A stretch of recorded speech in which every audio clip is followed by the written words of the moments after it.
I'm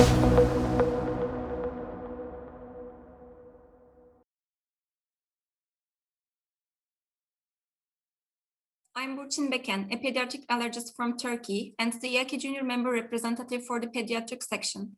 Today is my pleasure to have this interview with Dr. Kanar Amjad. He's an associate professor in Department of Pediatrics at All India Institute of Medical Sciences, New Delhi, India.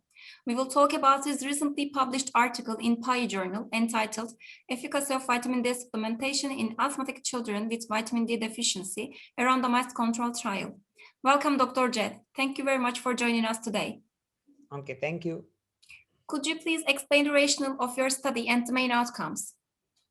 Okay, vitamin D is popular in many conditions, including allergic diseases, but the vitamin D supplement studies have shown inconsistent results. Reason for it may be variable inclusion criteria for participants and variable dose and duration of vitamin D supplementation. As vitamin D deficiency is implicated in the poorly controlled asthma, we decided to see if vitamin D supplementation in asthmatic children who are vitamin deficient may have any effect or not. So in this randomized control trial, we included 250 asthmatic children who were vitamin deficient and we supplemented vitamin D for 9 months. We found that vitamin D supplementation did not improve asthma control compared to placebo in this study. Thank you very much. What are the strengths of your study?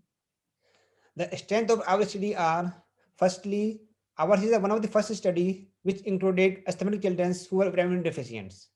Most of the previous studies enrolled participants irrespective of their baseline vitamin D levels.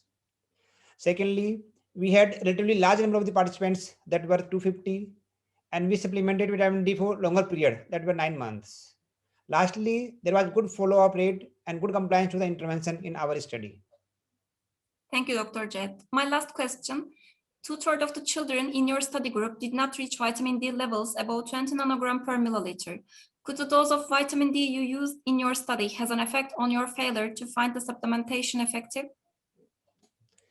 The effect of vitamin D supplementation on vitamin D levels is highly inconsistent.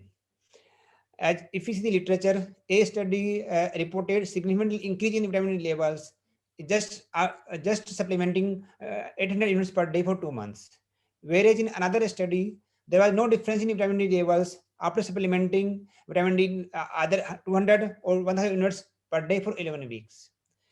As far as our study is concerned, it is unlikely that not reaching the vitamin D levels about 20 nanogram per ml might be reason for failure to find efficacious vitamin D supplementation, because we achieved the good asthma control well above the 90% in both the groups at the end of the study.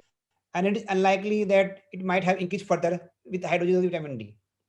Secondly, we did the subgroup analysis for those who had vitamin D levels about 20 nanogram per ml and results were similar. A few previous studies have shown that low dose of vitamin D supplementations with marginal increase in vitamin D levels had similar biological effects as the high dosage. Therefore, we can say that vitamin D supplementation does not have any role in asthma control in majority of the asthmatic children. But it may be worthy to explore if vitamin D supplementation may have some beneficial effect in uncontrolled asthmatic children who have vitamin D levels less than 10 nanogram per ml.